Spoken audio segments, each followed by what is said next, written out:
We live. Episode 92, featuring Mr. Pena, man. Episode 92, featuring Mr. Pena, man. So this is gonna be a good episode.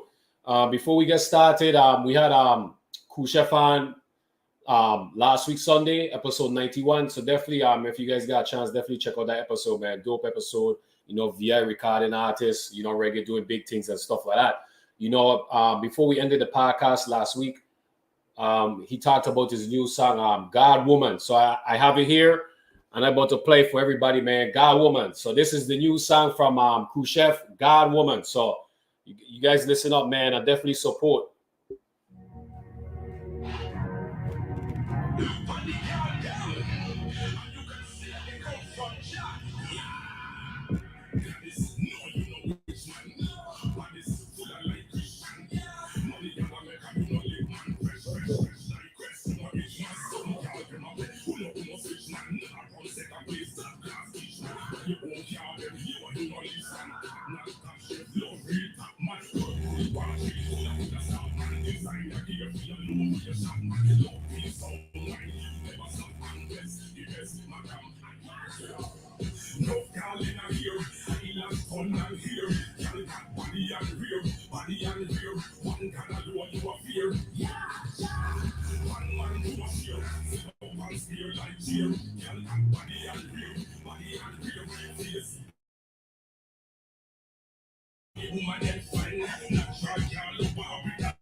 God Woman.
All right, that was Cruise Chef, man. That was Cruise Chef. God Woman.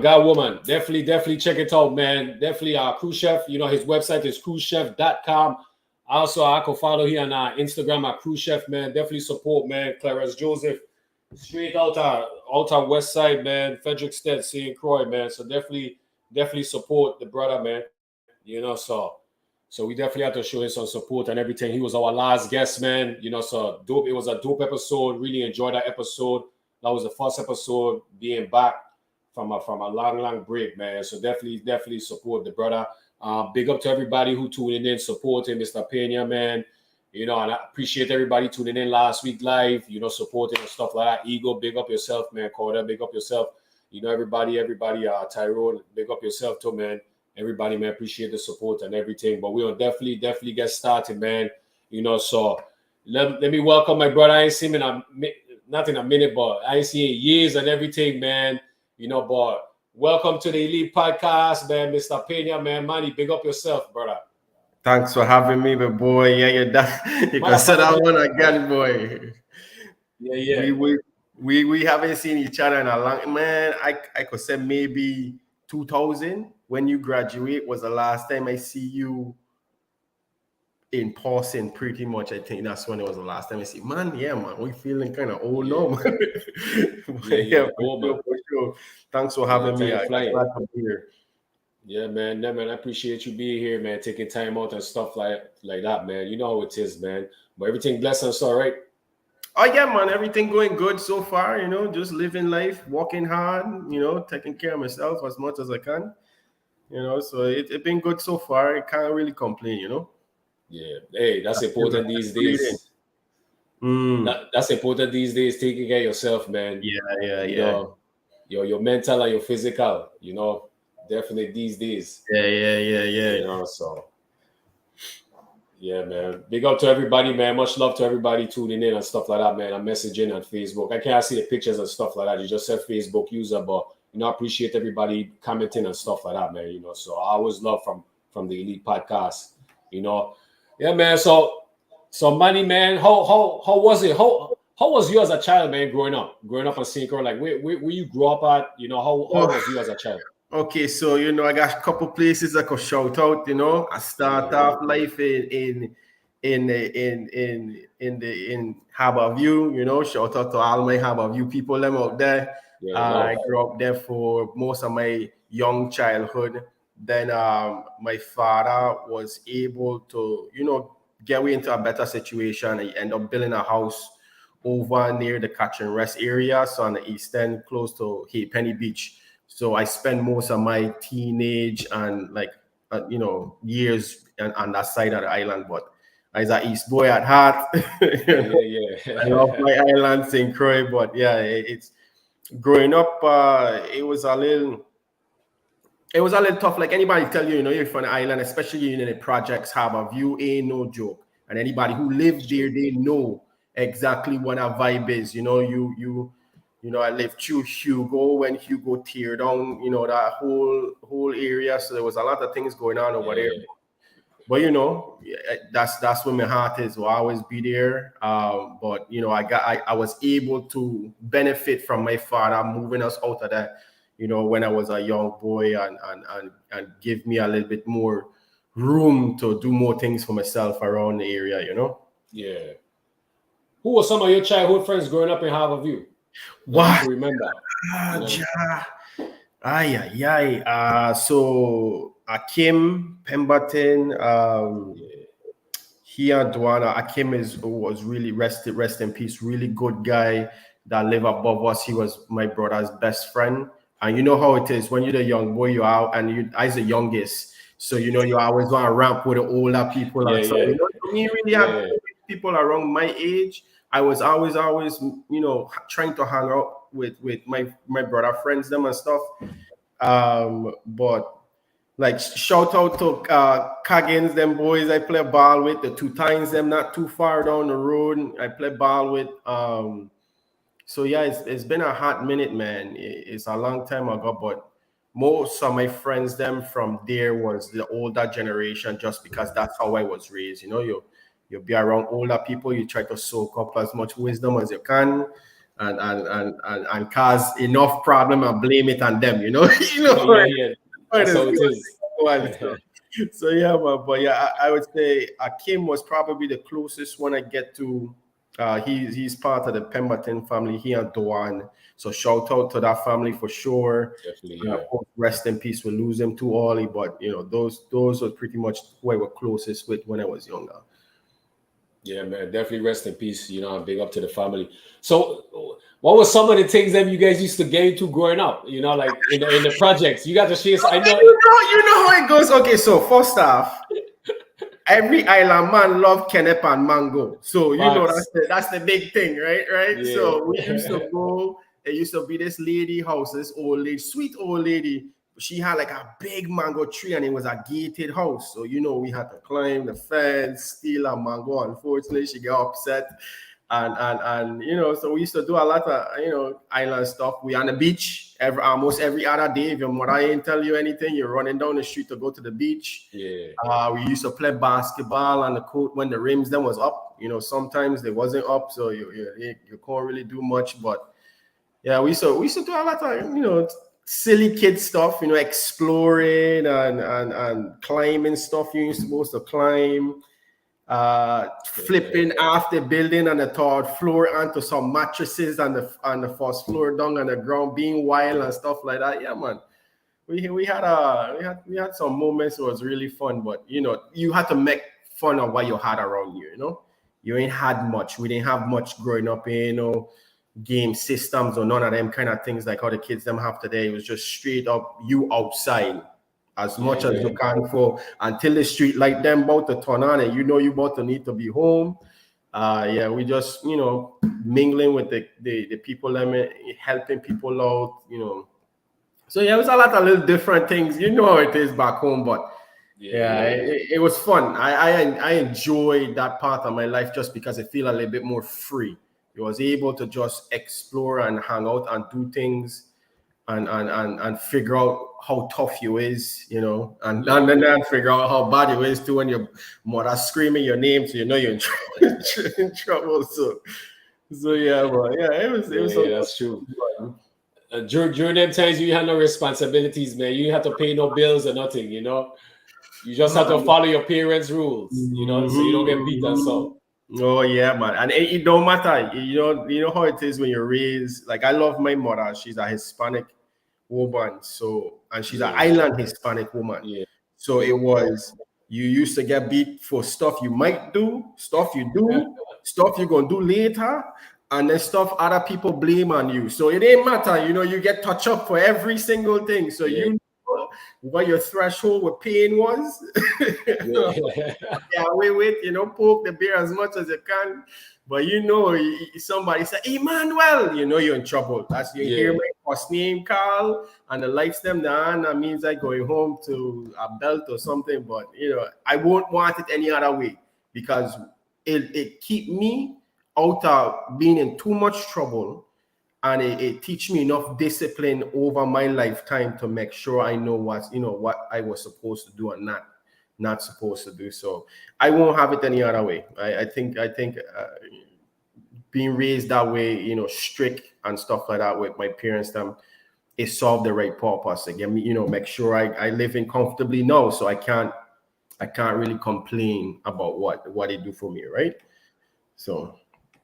Yeah, that discipline, man, it helps you in the long run. When you become an adult, you definitely be more grateful for the way how your parents raised you and all the licks and so again, man. You definitely you start to see it from their perspective, Wow. It took a while though, right? It took a while for you to realize it. It took a while because when you were younger, it's like you getting beat and you just think it to yourself, like, why I getting beat for? Like, me do nothing, or why is it happening this way? And you're thinking of running away sometime. You get your little bag packed away in the side and you disappear for a night, and next thing everything hell break loose and stuff. But when you become an adult and the responsibilities then kick in, you start to realize that everything your parents then was doing for you was in your best interest, not theirs. And you ain't gonna see it like that when you're a child. You thinking the wall is against you. Your parents, them ain't agreeing with you, so they have their own kind of way of seeing things. But no, man, now I am absolutely grateful to my parents. I would never want to have it any different. Maybe a little less licks, but I feel you on that, man. So what were some of the activities I know you mentioned like sports and stuff, like what were some of the things you was getting into, like activities? Okay, so I was blessed to have a brother-in-law, Geronimo Newton. I don't know if you know him. I know him, Roach, right? Yeah, so he pitched for the Seattle Mariners. So he married my sister. And when I was 4 years old, he had come. I remember I was in Sign Farm by him and his family, and he stick a baseball in my hand, and he said, "Just throw it to me." And I said, "Okay." It's 4 years old, and I just threw the ball to him, and he just was like, "Okay, take a step back," and he keep doing that with me. And I remember him telling me this story several times where how he talked to my mother. He said, "Listen, that little boy got hand, he got a little cannon, and he for 4 years old, he really don't know how to throw the ball accurately. So I think he should play baseball." So, of course, when you growing up in a ghetto, you don't get much resources for anybody to push you in that way. But he helped with my parents them, and they was able to see that I had some kind of talent in that field and was able to push me. So from there, man, T-ball, I wrecked T-ball. They didn't want me to be in T-ball at all. So they start to make me play with the older kids. And eventually it started to become a thing to where baseball was pretty much my life. So it would be every day I train ball, like, and you know how it is. You throw Yeah. your tennis Every ball, you day. put it against the wall, and you put your little target, little box target on the wall, Yeah. up the side of the building. Somebody pissed off at you for Yeah. one up, but you chopping a tennis ball and a little softball at it and just hitting spots and doing whatever you could do, playing battle caps with the broomstick and the plastic or the beer Yeah. bottle and doing stuff like that. So I start to do it more and more as I fall in love with the sport. And I start to get a little bit more pushing. And the older I get, even at a young age, like even I can remember like when I was like 8 years old, they had started to put me to play with the 11 and 12, just to kind of get in there and see how I would compete with the older boys them and stuff.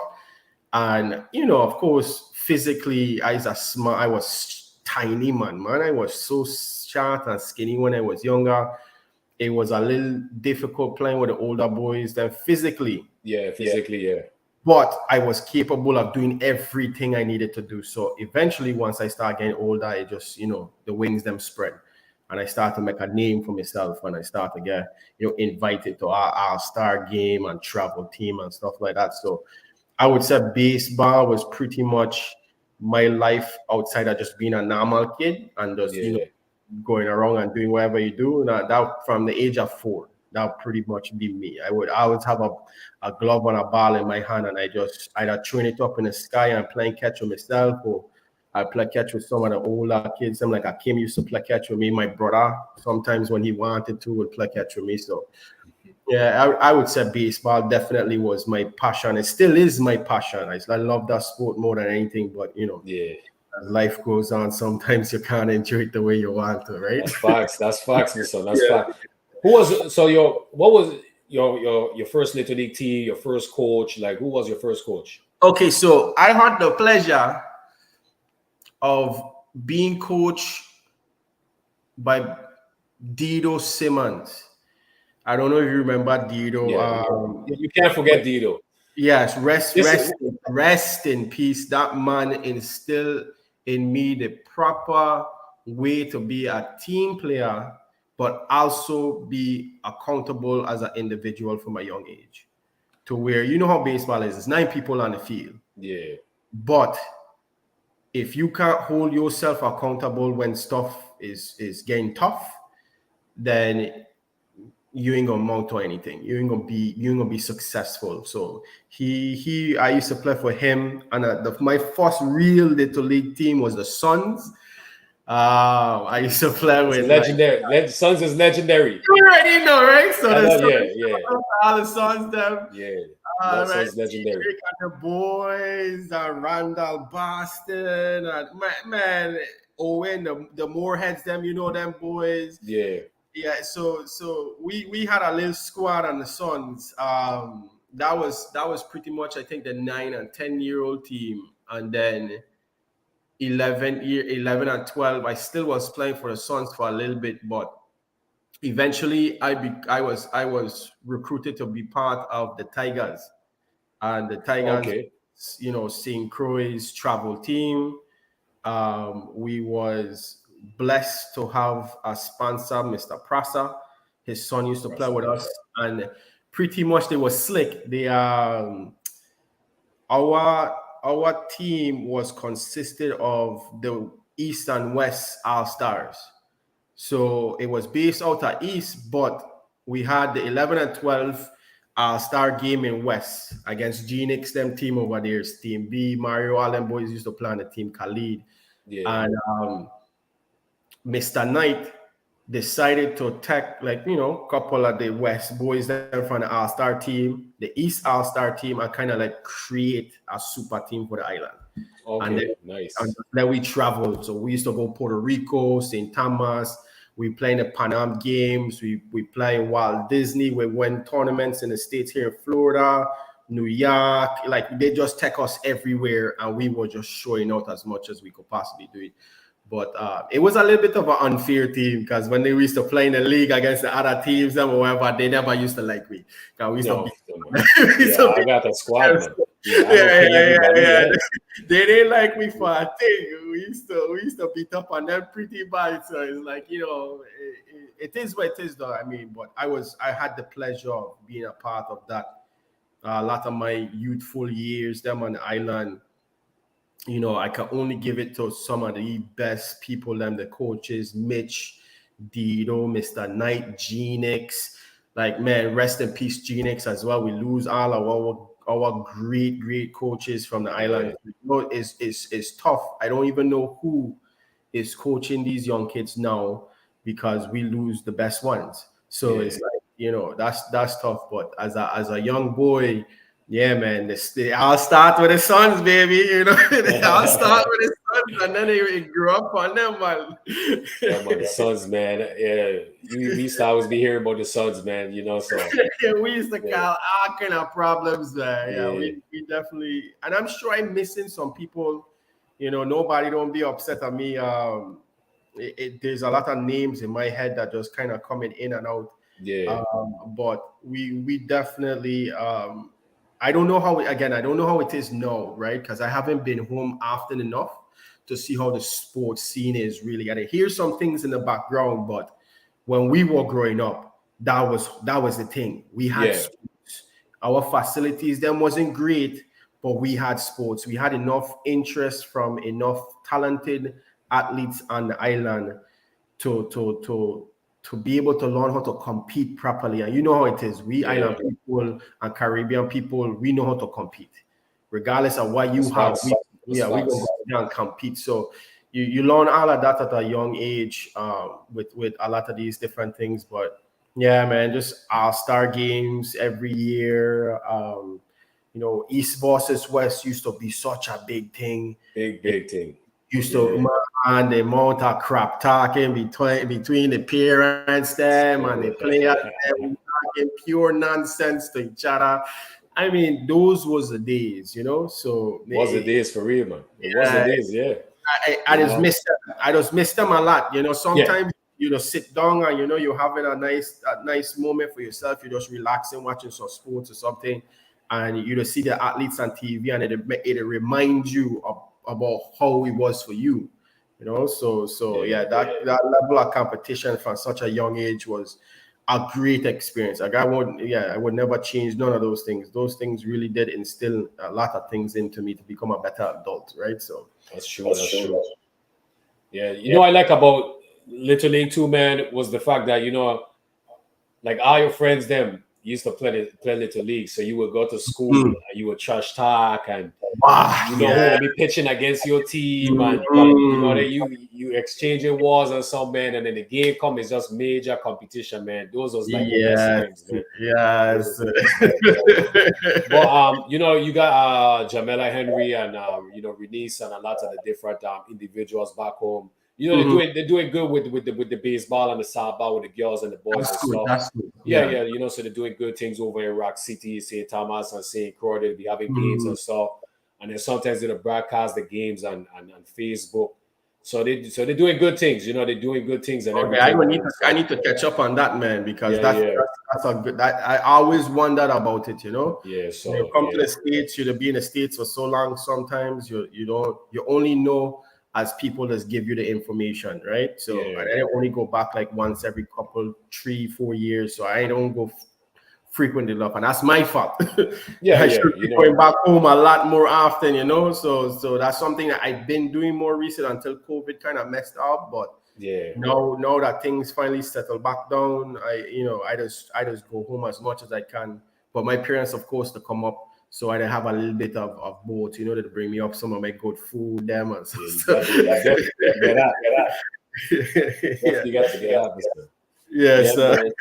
But definitely big up all the coaches, man. Big up all the coaches and everybody who's sacrificing the time and, you know, trying to make the kids them better and helping the kids with the future, with the confidence and making them achieve their dreams and stuff like that. So big up to all the coaches sacrificing the time and in the Virgin Islands as a whole, man. So You Yes, know, big definitely. up to Jamilia, Harry, Release, big up yourself, you know, and all the names I'm forgetting as well too. You know, I apologize, but you know, much love and appreciation, man, coming from us. You know. So you were playing baseball and stuff, you know. Did you transition to any other sports besides baseball growing up? Man, you know, we island people don't stick to one sport. I know. I just making sure, man. You know, hey. I mean, we did try. You know, did they tell you? You know, you should only play 1 to 2 sports. What no, sir? Man, your boy was playing everything under the sun. I play volleyball, basketball, soccer, or football, if you how you want to call it. I swim for a little bit. I try out tennis. The only sport I did not try out, and I regret it very, very much so, was golf. Because now that's my sport. That's what I did. But I was playing golf. Every Sunday, I out on the golf course, and that's my reprieve away from the wall and from work and everything. That's the sport that my body does allow me to play.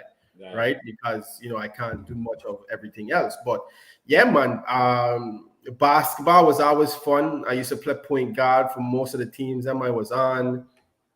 I was super short, so that kind of I used to play a little bit for my favor. You would say I was a short dude, so then eventually I got a growth spot, and then my whole game had to change.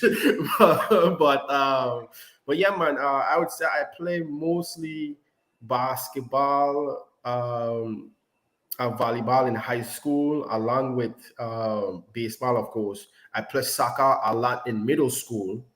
I went to a school called Free Will Baptist, of course, you know, right? Over in Saint Farm. And the soccer team, that was our thing, you know? So that was my sport for the school. And baseball, of course, is outside of school because that's where most of the competition was. School baseball was in the hype until high school.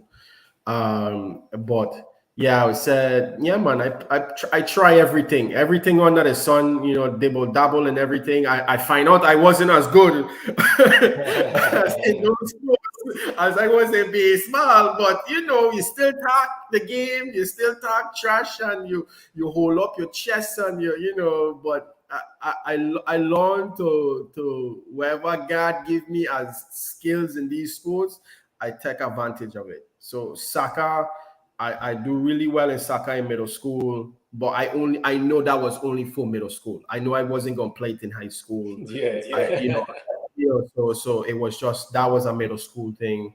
And then basketball, I would think basketball is the island's most entertaining sport.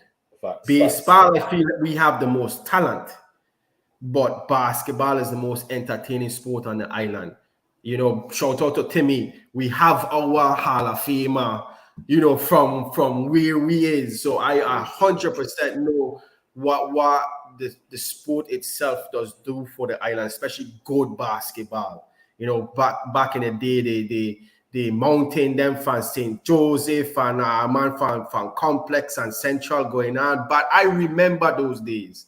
You know, I used to watch that all the time. So it's like, as an entertainment wise, I don't think, you know, a sport could hold anything to basketball.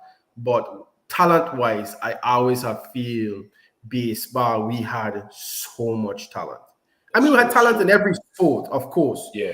But maybe that's my bias, right? Because I play baseball and I play baseball at fairly a high enough level to know how it was when we used to travel and play against the stateside teams, them and play against Curacao and St. Martin and Venezuela. We play against all these other countries and stuff.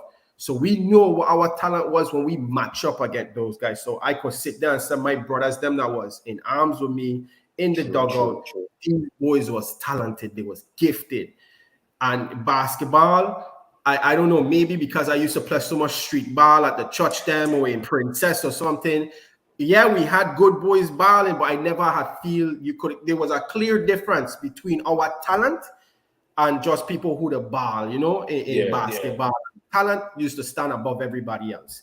So, you know, that's what I used to feel. But yeah, definitely, man. I try every sport under the sun except golf.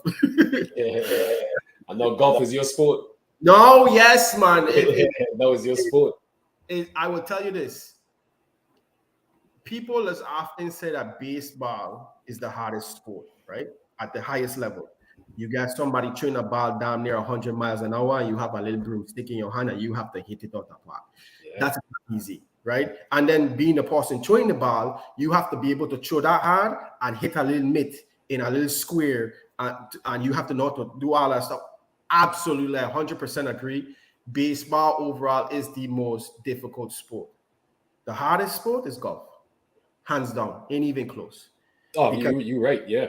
you can't blame nobody but yourself. It's just you, yourself, your equipment, and the wall. However the wind blowing, wherever the ball land is, you have to dictate everything. And for you to take a small little stick in your hand and hit a ball on the ground and put it 300 yards in the right direction, man, I thought when I went out there the first time, I was going to play baseball on the golf course. And I quickly learned that is not how you play golf. so yeah, I would tell you it is the hardest sport. So I wish I didn't make fun of my friends them. Shout out to the Shilling Fords them.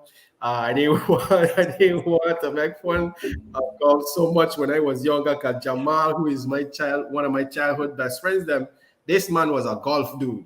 Played a baseball team with me and everything, but he was in golf, and I used to make fun of what kind of nonsense you doing? That is not a sport, but it's like one of those things where it's now as an adult, and you apply and you play it yourself. Now well, damn, I wish I had gotten into it when I was younger, because maybe I could have translated my baseball skills to golf, which I do now.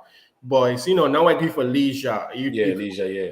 Ifs that pop in your head, because now I'm playing pretty decent, and I just tell myself, I wonder if I was young playing this sport, maybe I could have pushed myself. But you never know. It's just one of those what ifs in the wall. So I just enjoy it. But yeah, golf is the only sport I wish I had played as a child. And when I have my picnic, that's exactly what I'm gonna do. I'm gonna tell them, listen, you have any sport you could play, but it's one sport that you're going to play, whether you like it or not, is golf, because I'm going to take you out to the course with me and you're going to experience it for yourself, because I'm going to want to have some kind of relationship with them on a sports level. And I think bringing them into my worldview in sports, it'd be better for them. And at least they got a little, touch when they're young. If they tell me, no, Pops, I don't like this, then fair game, no problem. I have no problem with it. But that's what I just do as my sport nowadays. Yeah.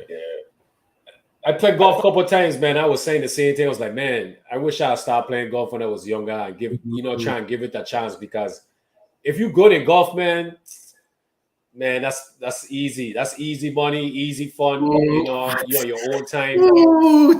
Man, so yeah, man. Yeah, they just give out some nice paychecks. I don't watch it all the time on TV. So see, Dwayne, no, everybody love golf now. Man.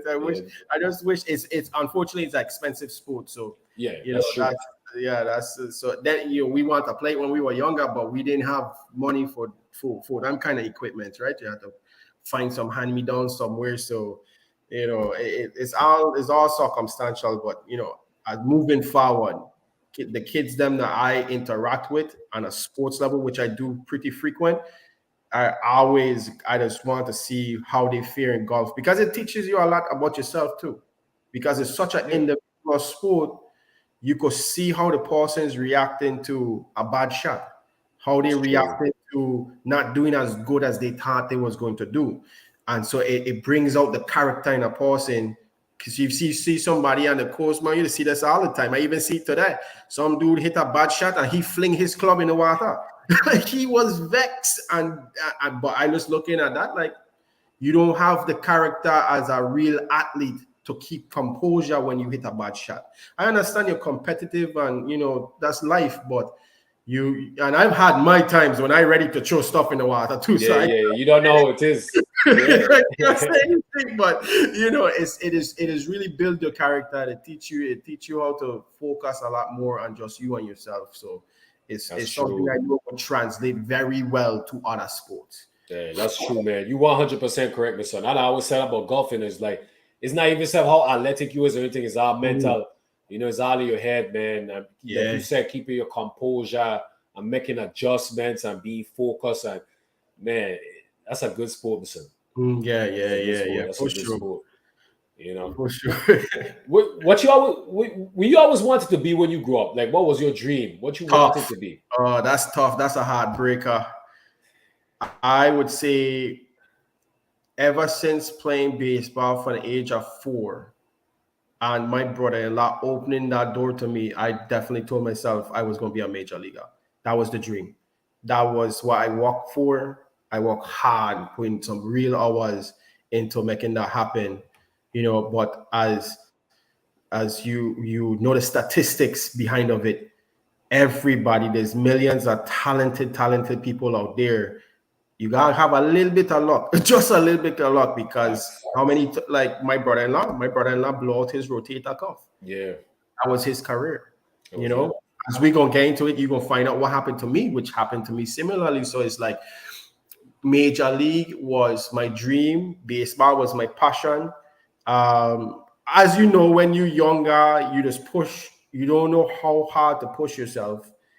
And my parents them and the teams them around we push us well hard enough, but I feel like if I was to grow up today with the same talent that I had when I was younger, the facilities, the information, the technology, all of those things would have helped me even more. So I could have still end up the same way, could have still end up not having that dream fulfilled. But I feel that the wall is in such a better place now that it is prime for our people, our talent to take advantage of it, because we didn't have all the answers. We do it the backyard way. We was out in the street. We was doing all the little knickknacks and stuff. That's why most of the Caribbean and the Hispanic cultures and stuff have the best baseball players. Because we out there with no glove and no, you know, no big field or nothing. You just find a patch of land and Yeah, you go there and you play with your boys. Wherever you had it, if it's a tennis ball, if it's a small rubber ball, if you had no ball, you go to the battle caps them with yeah, football. You do everything that was necessary with the little bit you had. And even though it solved its purpose, imagine if we had the actual equipment. Imagine if we had the facilities, yeah. right?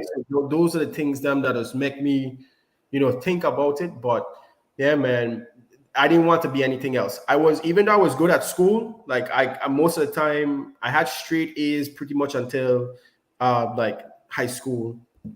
I was always on a roll and stuff like that. So school was never really a problem, but I never liked school. So I was only going to school because it was a thing to do. That's what everybody does. Yeah, Just pull you there. I just used to go through the motions, but baseball was my life. And that will have always been it. I didn't want to be no doctor, no lawyer, no businessman, nothing. Mighty wasn't even thinking about regular work until I was forced into that situation. yeah, It was always baseball and nothing else. That's just generally how my mind was working. So yeah. Your brother-in-law, man, he left he made a name for himself in the Seattle organization because oh yeah. I ended Oh up yeah. getting drafted to Seattle, and once they hear I was from the Virgin Islands, these are I was asking about Newton, man. These would be like, Yes, like so. And yeah. he was one of the best pitchers ever to come out of St. Croix, Mhm. man. And injuries, man, that's one thing you can't prevent. You can't That's prevent the life, too, injuries. yeah. It's life. And you said something important. And you said like information. And you know what? I see the difference with this generation and our generation is the passion, man. Like this generation, like the kids have all the information.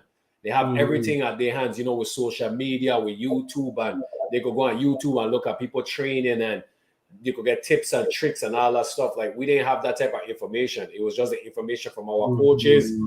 the information from the baseball games we see on TBS or Yeah. WGN, Chicago Cubs or the Atlanta Braves playing.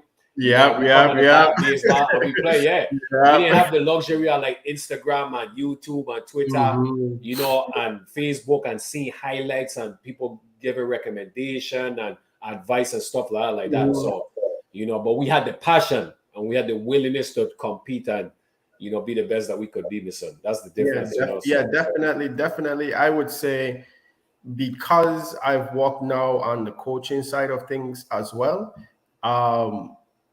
me being able to relay the proper information to the kids them is so easy that I could go to YouTube and pull up a video about anything and just be like, listen, we gonna do this right now, but for you and your peoples then when you go home, here's some videos. And I could lay out a bunch of videos for you to just look, see what you need to do step by step. And it's like you said, Instagram, Facebook, highlights, so people gain exposure and all those different things. We didn't have exposure. Our exposure was us showing up to play in a different location that wasn't our island, and we had to show out. We had to show. We didn't have a choice. Because that's the only exposure we would get. Like I remember when I was playing at the Walt Disney tournament, when we was playing 11 and 12, we was going through the qualifiers then for the early stages of the Little League World Series before it become real big. That was like, shoot, that before it was even televised, right? They were having it at the Disney Wild Water Sports here in Orlando, right? We show out. Boy, we show out, and we make a name for ourselves. And we end up losing a qualifying game. Unfortunately, I could be salty and say they cheat me, which they did, but we could have do better. And we take full accountability for not doing better so that we don't leave it in the hands of umpires or anybody else, right? So we take the L. We come back, we suck salt, and then we went back as 13 years old. Our whole team is 12 and 13 years old, so we can't play 11, 12. What's the next bracket? 13 to 15. We blaze them. We come back champions. A bunch of 13-year-olds beating up on some 13 to 15-year-olds. So it make we realize at that point, listen, you could play with the best. They could bring teams from all over the US and wherever they want, or from the Caribbean and stuff. It don't matter. We, our best, could ramp with anybody. And that was our exposure. So from there, you solidify yourself a little name, right? So now you got a couple people watching for you. And then you just gotta keep doing it. We went to Cooperstown, we went to a bunch of different tournaments. We show out as much as we could. We could have played better at times. I could leave it to a bunch of different excuses, but the experience and exposure, that's all we had. We had no choice but to show out every time it was there. Because when we go back home, we not on TV other than the Channel 8 news giving us a little shout out saying, hey, our team went to such and such and have a medal, something like that. But ain't no news in the US, ain't no website supporting us or none of that stuff. We had to do that and grow up with be that way. But kids don't have that now. The minute you do something now that look cool, and you crank a home run on somebody, what I found on YouTube, they get TikTok and Facebook and highlights and everything, and even go as far as the man showing it on ESPN and stuff. I love to see that. I absolutely love to see that. So right now is like the prime time for our youth to push themselves, to be able, and they have access to it all. I know we probably don't have top-notch facilities and stuff like that, but guess what? We don't need them. We have the talent. All you gotta do is apply yourself and create a name for yourself, and you have all the ability to do it. Yeah, that's true. You're right. So, graduating high school, what was next for you? Like, did you go to college? Yeah. So in high school, I went to you probably know because we're here in Florida, IMG, right? Oh yeah, you went to big. That's big time. Yeah. So how it happened was when I was 15, going on 16. It was the last time that I had played a tournament here in Florida with the VI team, with our national team, or whatever. And we get invited. Some of us got invited to a summer camp at IMG. It was like I can't remember how much of us went, but it was a 2-week camp, full exposure to professional, athletes, coaches, and everything there. Yeah. So I had the ability to soak that in for 2 weeks, but then it changed my mindset about what I wanted from my island. So I begged my father. I know I can't talk to my mother. My mother, until this day, she never approved. But I begged my father to let me come to the States. So I don't need a year. I don't need 2 years. I tell him, I listen, I'll come back to graduate and show you my diploma. I just need to be in the States so I can get some exposure. So I Yeah. come back up to Florida and I stay with a family that's from Belize. And I practice with the IMG Academy coaches and everything. Nice. Wow. I went to a school called Springstead High School in Spring Hill, Florida. So I used to commute to Bradenton from time to time just to keep, because to go to that school, even though I had a scholarship, the scholarship only paid for the sessions. The scholarship I had wasn't to pay for the full school and everything like that. So it didn't make any sense to put my parents in that kind of position, because it's like, again, you're not young, your parents them could only support you enough. And they did. My parents don't support me in everything I requested when it comes to baseball. I never had anything to ask for when it comes to baseball. Of course, other things I wanted, no, I got a big no. But when it comes to baseball, they was really good on it. So I went, and then I come back home, and then I went to Country Day. Because I don't know why, but they stick me in Country Day, and then we win the championship in baseball on island as a private school for the first time, because I always used to be complex or central ramping and stuff. But what happened is a lot of we that planned the VI team, we went to Country Day, so, Okay, so and everything. So graduating, I needed more exposure, because in my mind, I know my talent. I know that if I was put in the right situation, I would have been able to take the next step. That was me telling myself that. But I needed to be able to do it and then have it reaffirmed or validated to me by the people I'm here in the States. So my senior year, I took a month off to go recruiting. So I come up to Florida. I did a full month of recruitment. I went to UF, FSU, UCF, USF, Miami, FSC, like a bunch of different schools. And I show up. I do like scrimmages, walkouts, do everything I needed to do to figure out, hey, I want her to know that I'm here. Like, I don't see no bunch of videos or nothing. I don't have no highlight streak or anything like that. Yeah, I have some newspaper clippings saying I shut down team, and you see me when I was a young teenager, but now I'm going to be a young adult. You need to know what I could do, right? That's fast. So I ended up in Florida State, and I remember this. It's like yesterday. Coach Martin, to me, the best college baseball coach ever. And that's just my bias. I get it, it's fine, but that is the best. And the reason why he was the best is because of the way he speak to me directly. All the other coaches that I speak to, they try to gas me up. Oh, if you come here, we'll have all of these things for you, and we see your talent and blah, and they just gassing me up, not telling me about the process, not telling me about the college system, not telling me about what I need to do to build my body. None of those things. They just gassing me up on what's the next step of just me showing up to the school, right? Just to be a part of the team. But when I went to Florida State and I speak with Coach Martin, he literally tell me, you come here, you're not playing for 2 years. I was like, you mean I'm not playing for 2 years? That don't make any sense to me. I was an island dude. I playing now. Like, I ain't trying to wait. He's like, no, we have a process. What we just do is the first year, you're going to redshirt whether you like it or not, because we're going to break your body down and rebuild it. And we're going to rebuild your body based on whatever it is that you want to do.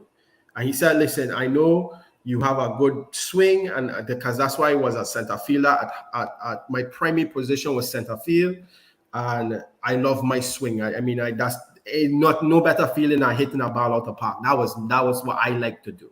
Like anybody else, chicks dig the long ball. That was your thing.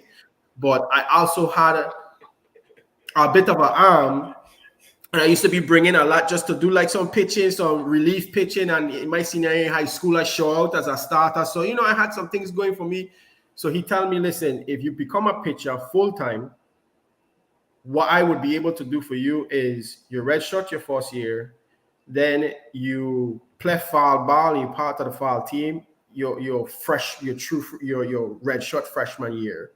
And then after that, you know, we have then the All-Americans from juniors and seniors, they out of your way because now you're going to become sophomore, junior, senior. Now we could put you in the rotation and then build you up from there.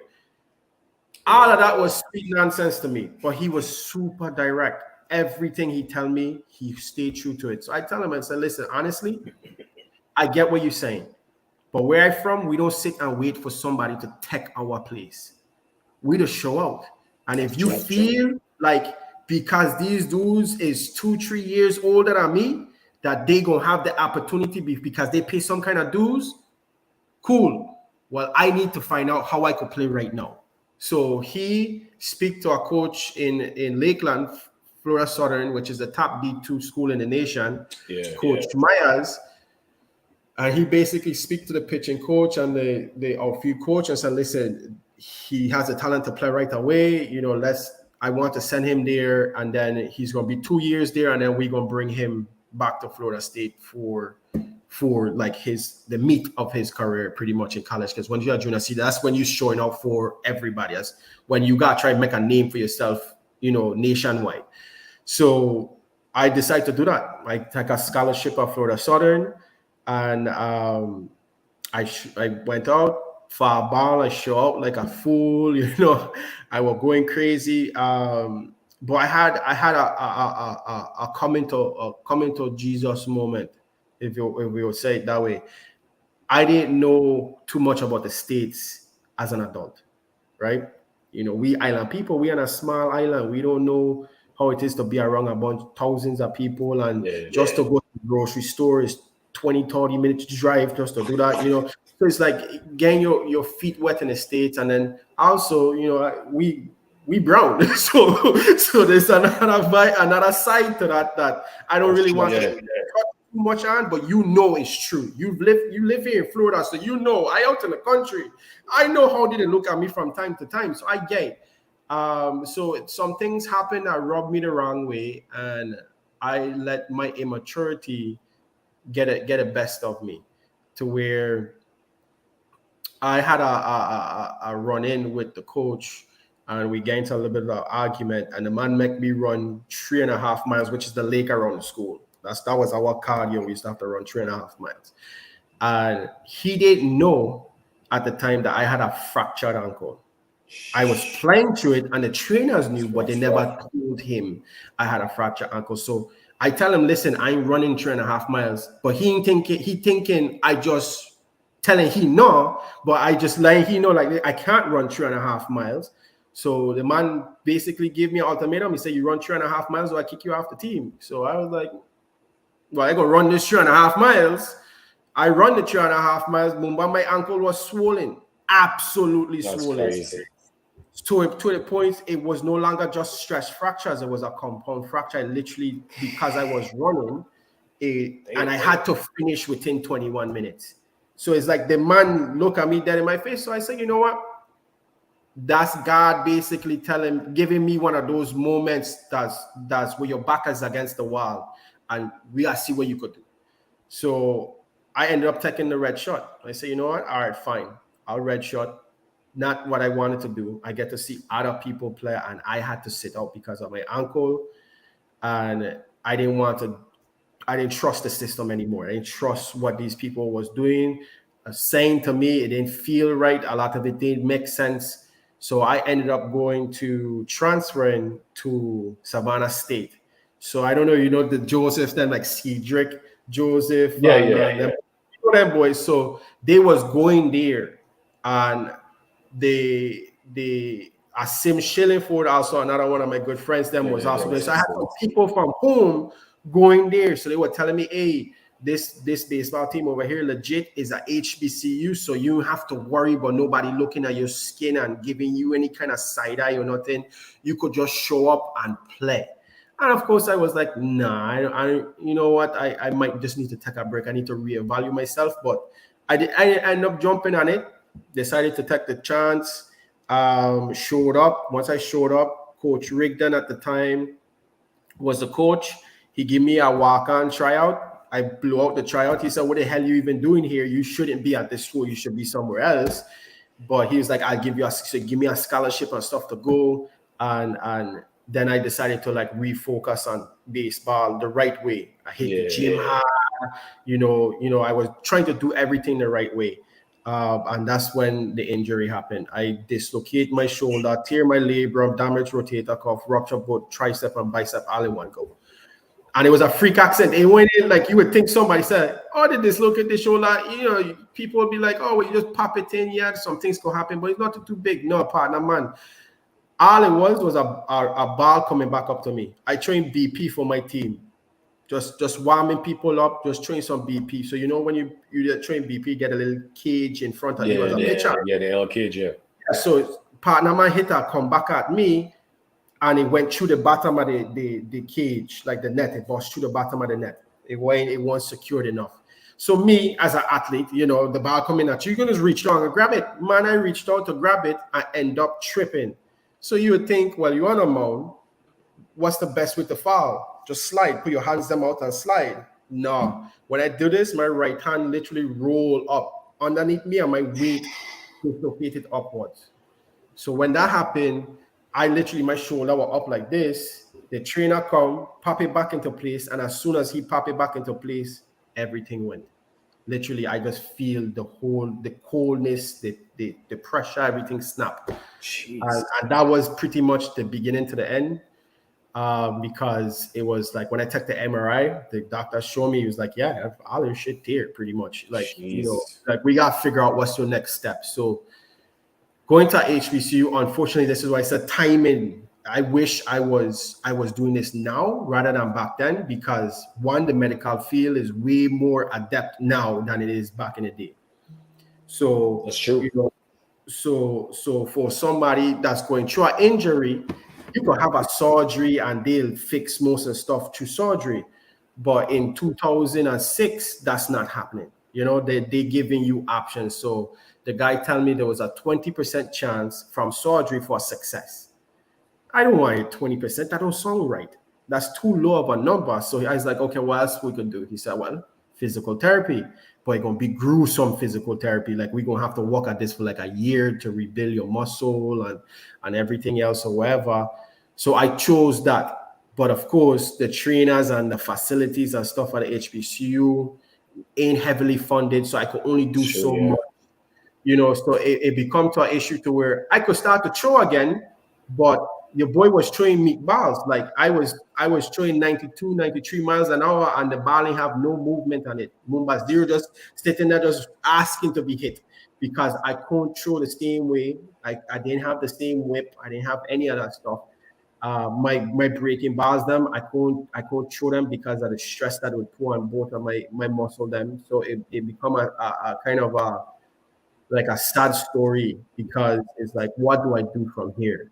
Do I go through the grind for the next 4 years of gaining weight, rebuilding muscle, rebuilding my body for what if? Because people going to look at me as damaged goods. The same way, like you were saying, when you were drafted, like I had the benefit of speaking to the Mariners because of my brother-in-law. I speak to a bunch of scouts. They had their eyes on me. And the minute they find out that my injury happened, everything went silent. Yeah, red flag. So it's like, what do I do from that point? So I wasn't prepared for it mentally at all. I didn't know how to tell my parents them what it is I was going through, because it's like you hold that burden to yourself. You just gotta let them know, hey, I gotta do what I need to do. But eventually, my father was telling me, listen, if you're going to push yourself. We're going to support you regardless of what you want to do. But if you feel that is the right thing to do to just step away, maybe that's what you need. Take a break, reset yourself, and let's visit this down the road. And eventually, I became an adult. I no longer had a scholarship, so I had to pay out a state fee to go to a stateside college, because I didn't want to just leave the college. That make no sense. I didn't want to go back home. So it just become one of those stories where I become a statistic. And so I started to coach instead. I got the opportunity to coach the girls volleyball team at the college as an assistant coach. Oh, nice, man. Nice. Yeah. Weird, funny story, but it's a long one. So just know that happened in the weirdest way possible. But I end up coaching for a year and a half. So I was with them for a while, and that's how I get to help pay for school, because they gave me a graduate status. So they basically was paying me as a not as an employee, but as a student, and the only way they could pay you is through scholarship, through grants and stuff like that. So they ended up doing that for me to help me pay for college a little bit. Of course, it didn't cover everything, but it was enough to at least help you out. Me, right? And then I was working, 2 jobs outside of school, and then life just hit you. You say, I never liked school to begin with. So I just finished with my associates. I took a break from my bachelor's, and I just hit the real wall. I just was like, you know what?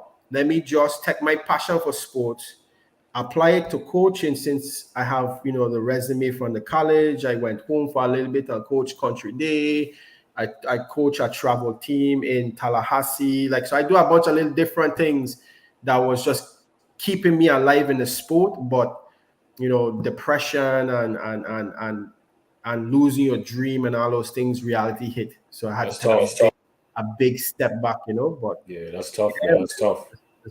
I hated everything about it, but it was my agent at the time, bless his soul. I ain't my agent anymore because we had a falling out. But he's the one who basically opened my eyes to the dark side of sports, because how much of we was so talented, had all the right things to make it, but we was unlucky because of a freak accident. That happened to millions of people every day. Yeah. But that's not how we looking at it, right? We looking at it like why the wall is against me, why this happened to me, and all those things. So I took a rough turn for a little bit, but I'm good now, man. It's hindsight.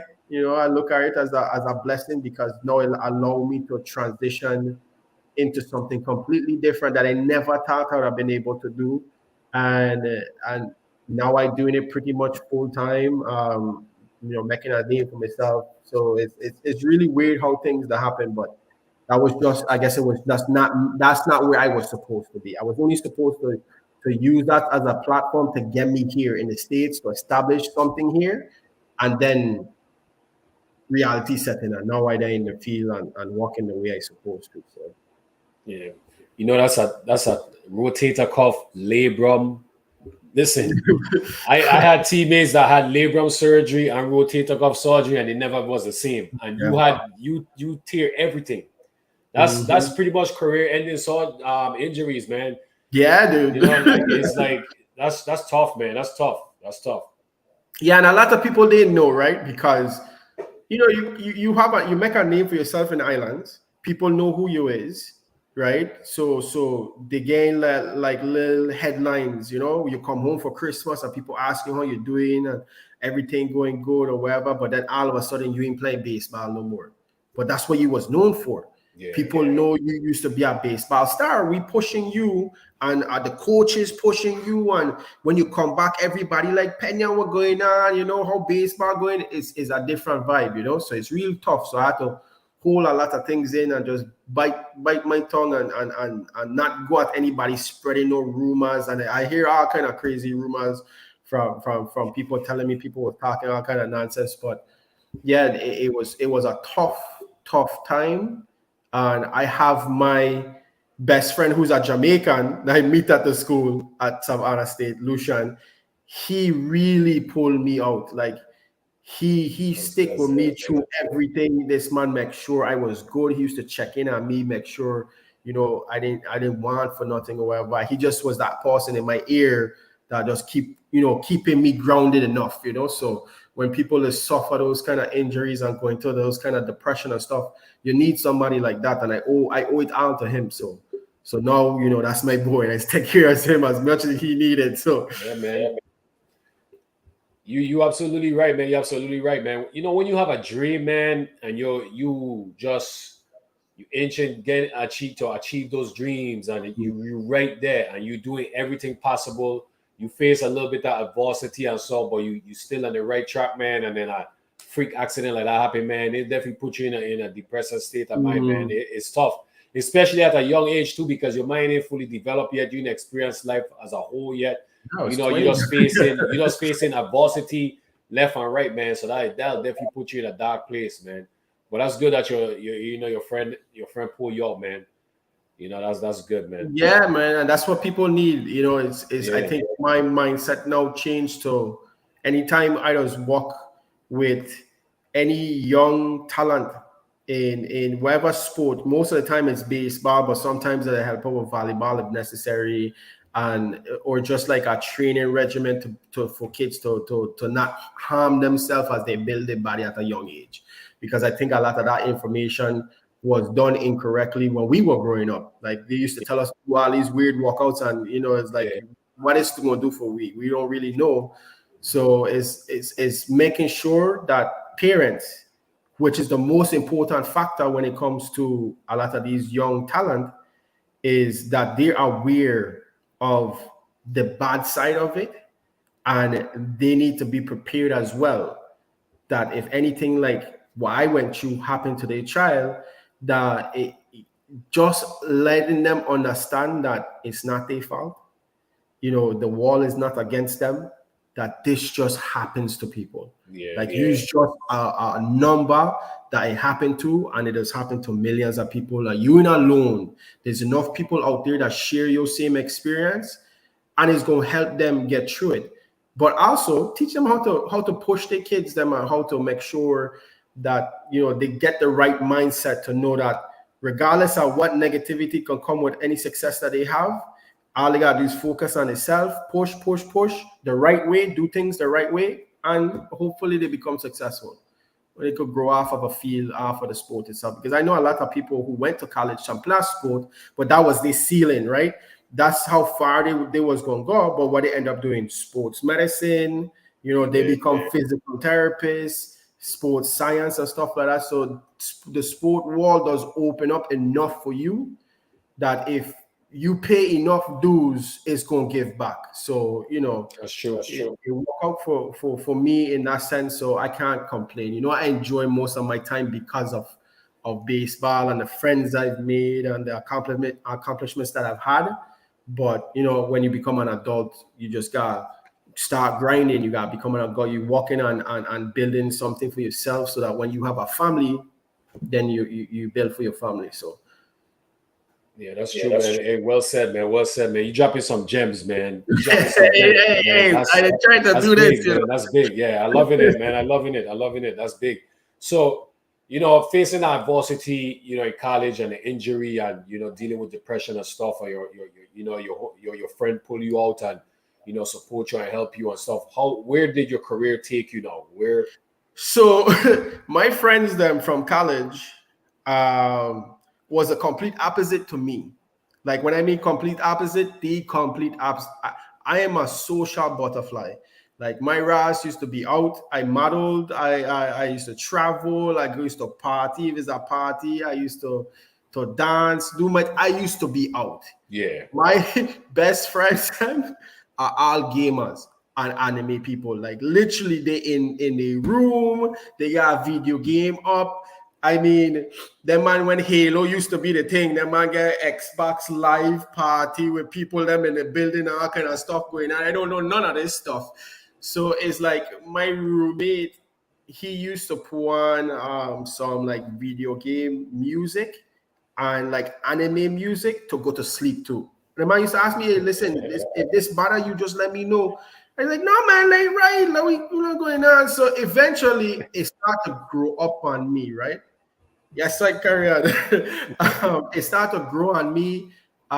So I started to mingle with it. I was like, okay, well, these guys is computer guys and everything. I know nothing but computers, nothing technology. You know, as a jack, you know, all I care about is sports. That's my thing. So it started to grow on me. And eventually, my friend was building a computer and he was building it from scratch.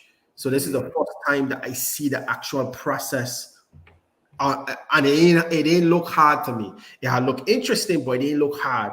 And he did it, and he clipping things on, and he doing everything, and he welding some stuff and thermal paste this, and I just like, what kind of nonsense this man? But the computer turned out sick. I was like, what? This file look nice, yeah. He's like, you want to work on some stuff? So he started to show me coding and all kind of stuff, and it just clicked. And I know I was always good with numbers and stuff like that, but I didn't know that it would become like second nature, right? It started to click. So I decided to change my major to computer information systems to get the knowledge behind the technology. I didn't want to necessarily focus on one field. I wanted the information side, so that way I could branch out however it comes. So that's why I went to school for. So I end up taking break from school, get certificates, my CCNA, for Microsoft, Google, C++, networking, everything. I start to just focus directly on trades. Just instead of having to go to school and take other classes that didn't pay attention to what I want to do, I can just go straight out, go to the trade side of it and get the certifications. So that's what I end up doing. But you know how they tell you, you go to school for something, you ain't gonna work in that field for a while. And that's exactly what happened. That's so true. That's so true. That's exactly what happened, man. I do everything. I work construction, warehouse. I was a forklift guy for a while. Like, man, I do all kind of things. Yeah, but grind. Eventually, I got opportunity in 2015 to work for Dell. So Dell, the computer manufacturer. So I get to work for them directly, and I first start off just like a regular like IT position or whatever, just assisting people who were calling in. But then my boss and my stuff started to realize that I was doing way too good for it. Like they needed to move me up. So eventually I become a trainer. So I start to train all the employees and all the new technology that coming in. Like I used to fly out to Texas and stuff. And so see people used to teach me all the environments that's coming in for these computers, hardware, software. And then I'll go back to the facility and train and make sure everybody up to date and stuff. So from there, it slowly start to build. And then I meet up with my current boss. Yeah, he has his own IT firm, and he needed somebody to come in and basically take over his job, because when COVID had happened, he and his newly wife or whatever focused on just having a baby. So he didn't start to not have too much time to run his firm. So he bring me in on some jobs just as a contract worker for a little bit, just to see what I was doing. And then he just sit down with me. He was like, listen, I want to stay home and spend time with my new daughter. That's my life. I don't care for too much or anything else. So I need you to come in and basically run the show. So I've been doing that for 2 years now. So basically I'm a CTO, which is a chief technical officer of the company. My job basically covers everything from cybersecurity to network setups to management to basically physical labor, where you running all the cables them and building stuff yourself. So I oversee that for my company, and I pretty much work about 55 hours a week, which is a lot, but I mean, now I'm blessed to be able to slowly get to where I need to be. So it comes full circle. Wow. I would have never imagined it, but now I'm here and I'm capable to do that. So there's a lot of different fields that I just help people with, and I've also bring in new business too, because that's the thing. More money is for the company, is more money for me. So that's so true. That's true. People we can sell sand on the beach. So if you tell me I need to tell somebody they need something and it's technology, oh yeah, no, I got you. I build it for you and everything, and you won't even know it was fixing and working and everything, and it just be there. So yeah, I just dabble and do a little bit things, but I'm not where I want to be yet. but I'm getting there, which is the good part about it. I see like something to basically retire to. So I get some time to walk there. But right now, as the iron is hot, I'm staying on it. I don't want to slow down pretty much. Yeah. So You're in the right field too, man. You're in the right field. That's where the wall is heading. That's where everything is headed, man. So you're in the right position. It's amazing how life works. That seeing your friends that build up computer, and from that moment right there got you to where you are today. It's amazing. I would have never thought. Now my whole life changed. I just ramp with the geeks and the anime people and the gamers, and I could ramp with my sports people and go to my world completely opened up because I never lose being a social person, especially when it comes to sports. But Yeah. gain a whole nother side to where most of the connections I have now is through like the gaming people them and the computer people them and stuff like that. Most of my business connections and the things them that I just do on a day-to-day basis come from that side of it. I would have never thought. I would have never thought. I like to be in the middle. I like to dabble on both sides. It keeps my Yeah. life interesting. I can't complain. So it work out. Yeah, it definitely work out. And I'm never what I imagined, but full circle, it definitely comes out the right way. No, you right, man. You're right. You gotta keep grinding. You gotta keep grinding, man. You got the best of both walls and everything, man. What's your message to some, like, if there's any kids watching or anybody watching, like, what's your advice to some kids who wants to, or anybody who's watching wants to get into, like, maybe cybersecurity or get Mm. into the technical side of things? Like, what's your advice to them? Like, what's the best route to go? Maybe like a tech school, a Mm. trade school. I mean, so it really depends on what side you're trying to go into. I would say if you're a person who's like me, who never really cared for school like that, who just used to go to school just to go to school, like you more of I in my own wall, I just need to get in and get out. Trade schools, number one. Trade schools, go there 2 years, get all the information you need, whatever field you go in, cybersecurity, programming. If you're going on the hardware side and you just want to be one of those guys who to build everything, if you want to be a person who is like going to management, then you got to go into the information side. So that you need to be able to know all the information and then also know how to relay that information. So trade schools will always be the number one source for these things. But I always tell you this, as a person who got to experience college for what it is, I still say that it's the number one way. If you could go to a college and you do your research, if you say, you know what, I want to work in cybersecurity. There's many colleges out there that will give you the 4-year process to where you could develop yourself in that environment, be able to explore the world for what it really is, find out who you really is, get the It's college true. experience, and also you get your degree in something, because that degree, as much as it is of an annoyance when somebody tell you don't have a degree or certificate in these things, even though you have the knowledge for it, it's still something that will help you in this world. It will It's true. always give you a leg up, because at the end of the day, they at least know that you have the knowledge of what it is that you need to do. And then it's now your turn to grind to get to where you want to be. And the technology field is wide open.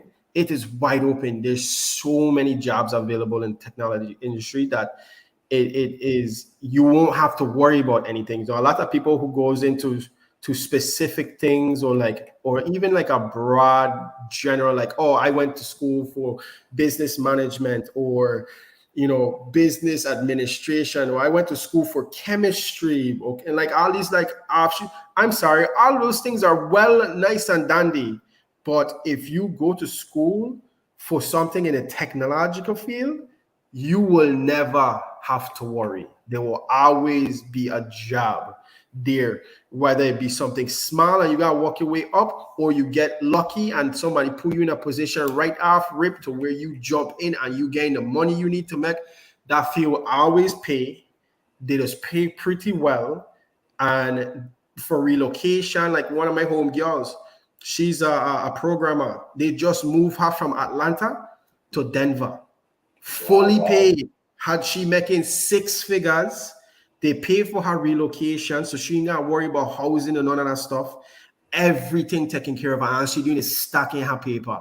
Simple as that. And all it is because she went to a trade school, she get her degree, and now she benefited from it. And that's the same thing. I have a lot of friends out in California, in Silicon Valley. I have a lot of friends in Texas. Texas is a hot spot for technology. Yeah, most of the major companies does work there. Florida getting up there, but unfortunately, Florida needs to start to catch up to speed when it comes to like actual pay for work. So they going off a old business model. They need to catch up, but that's still true, good pay. Still good pay, but you know they need to get up to speed. So yeah, the field is too broad. So if you're a kid who like numbers, which is a number, I love numbers. Yeah, I didn't know it would have worked out the way it worked out, but I love numbers. So math was my strong subject in school. So if you like numbers and you like technology, definitely pursue it, because if at all ends all, the field will always be growing and you always have something to do. You'll always have something to do. It's the best field. I honestly it next to medical, it is the best field. Yeah, it's true. Medical, IT technology, and like you say, it's so broad, man. There's so many ways you could go. You got coding, you mentioned coding earlier as well too, man. It's just unfortunately that's where the wall is headed. So that it's always gonna be there. It's always gonna be necessary. They're always gonna be. AI is becoming a thing too. So yeah. So how that Facebook trend just passed the other day where people were taking an AI photo and stuff with the apps and whatnot. But guess what? That's part of the IT field. Working on those apps is pure IT. There's people who literally does nothing but app software, and that's all they do is work on creating apps, and they get paid a boatload of money just to do that all day. So it's like, it covers every aspect of life. And and it's the only field, IT is the only field that crosses over into every other field. Because you can't work in the medical field if your medical equipment ain't working right. That's part of IT. Same thing. So you working in a business, you need computers to run your business. That's IT. Lawyer, you need your computer for everything. That's IT. Literally, majority of my clients them right now is law firms, nonprofits. There's some like electrician places. A bunch of we focus on small businesses. That's usually most of my clients. But even like golf academies, my number one client, my favorite client, is Ledbetter Golf Academy. That's my guys. Them. Oh, wow. Ledbetter is a legendary golf coach, and he had his academy is here in Reunion, Florida, which is right down the street, about 50 minutes down the road. That's my favorite client because I'm a golf head. So I just go work on everything for them, make sure they're good, and then go out and play on the golf course because that's what I do. So, 2 peas and 1. Yeah, man. So that's the luxury right there. It is walk out everywhere. So that I would say any child, any kid, and even adult. And that's the thing too. This is not something for the younger generation. IT is for everybody. If you feel that you're adequate enough with computers, just on the information side, you could get into IT. There's a venue for everybody, and it's young, old, it doesn't matter. If you have the aptitude for it, I would always push you that direction, just because you basically are setting yourself up for success in life. That's true, man. Because I'm in that field too, not IT, but I'm in the field where it providing the internet and everything. So I know how it is, man. I'm in the power where is the foundation. The fiber optics and all that stuff, splicing and everything. That's IT. Yeah, that's IT. Yeah, that's IT. I mean, you don't have to, Mumbai. You don't have to say you on the side, partner, man. You part of my field. We are IT. You're right. It's true. That's true.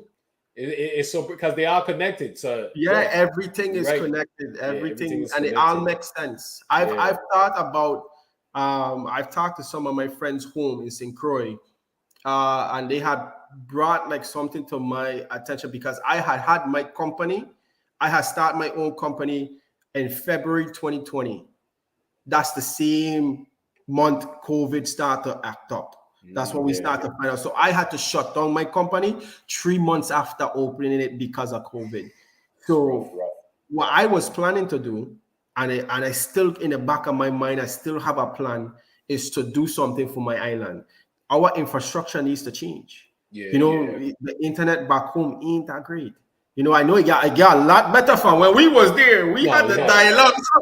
We had the dial-up when people call and you go answer the phone. That's true. Yeah. The dial-up is like people don't know that stuff kind of these days, but it's like changing the infrastructure, or at least going home. I don't know what companies are there where it's like my company, where we basically manage, protect, provide everything for small businesses.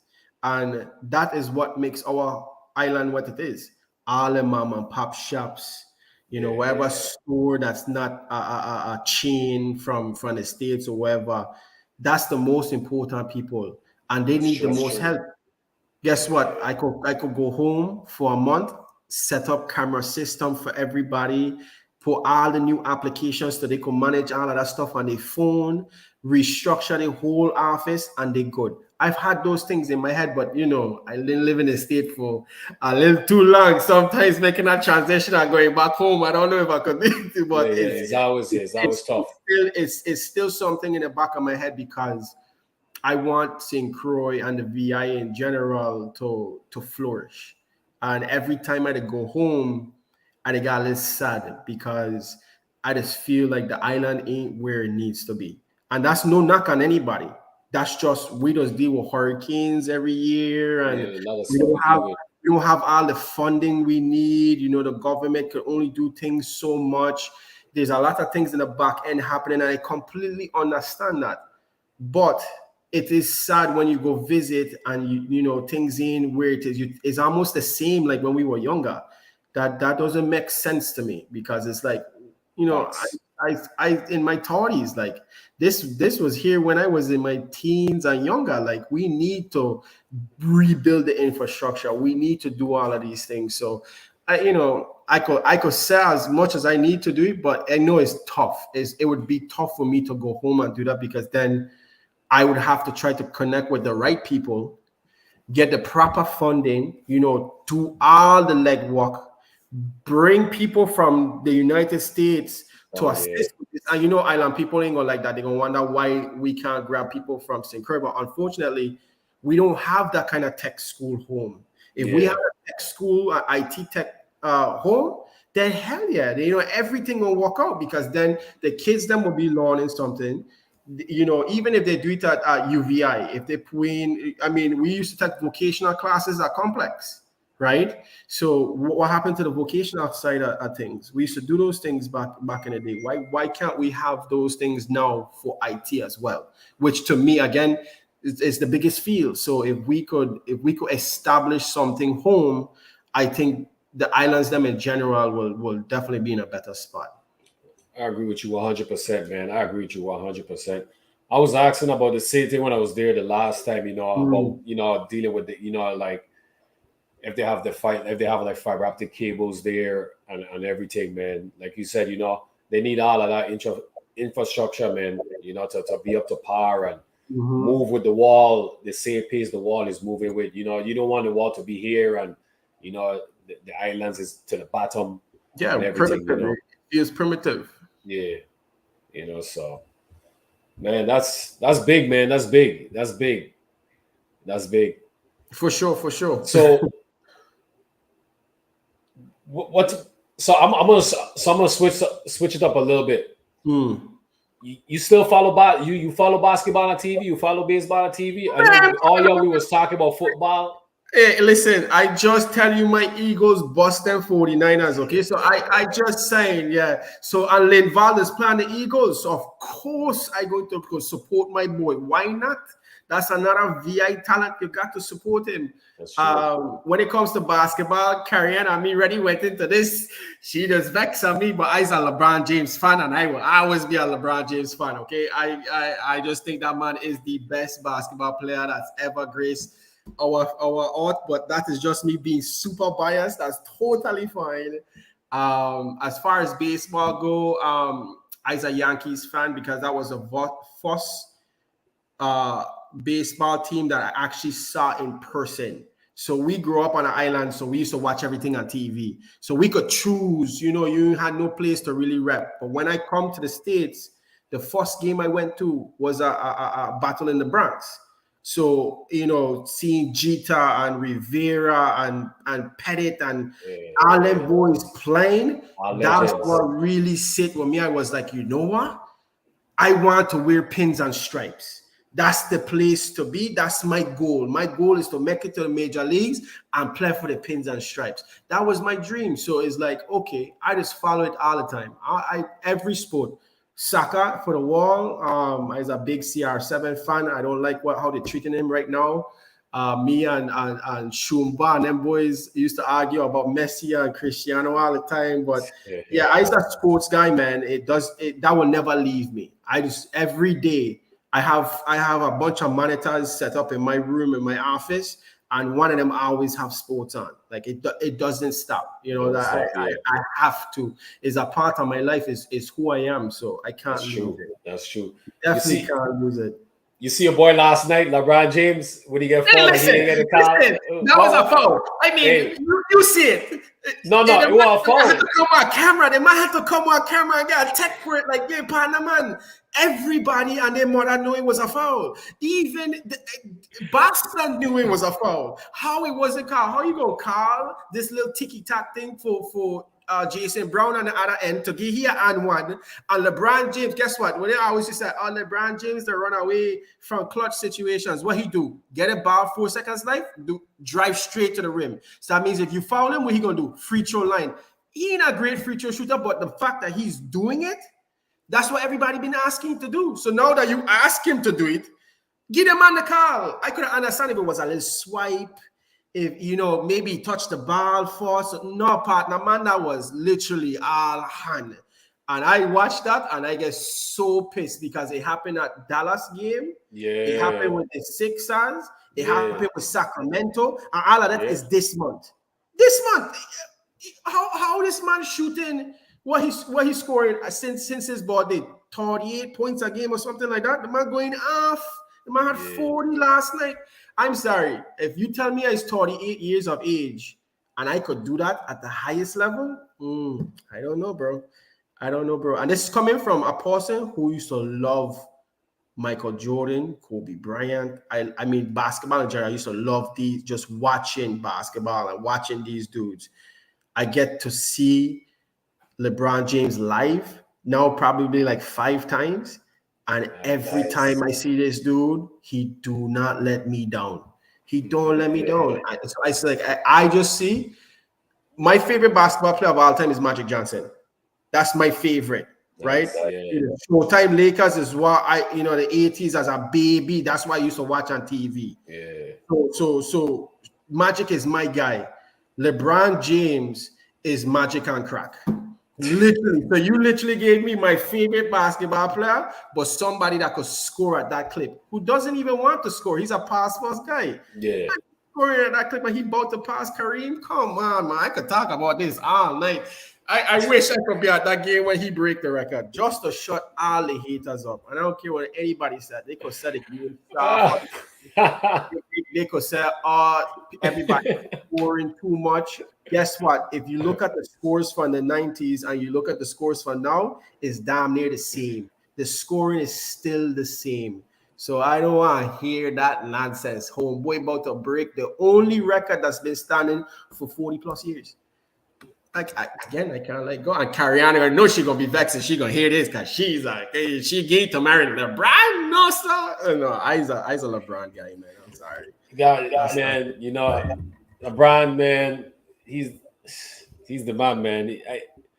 I's a Kobe fan until death. I's a Kobe until death, but which is nothing. There's nothing wrong there. Yeah, No, yeah, but LeBron, man, you can't sugarcoat what the man doing, man. It is what it no, is, man.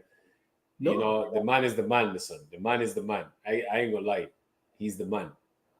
Yeah, they make Kobe is an August band, boy. Yeah, it's August band. Kobe is my dude. Like, I love to see everything. Like, rest in peace. I love to have seen, like, he decided to do what everybody wanted to do, be like Mike.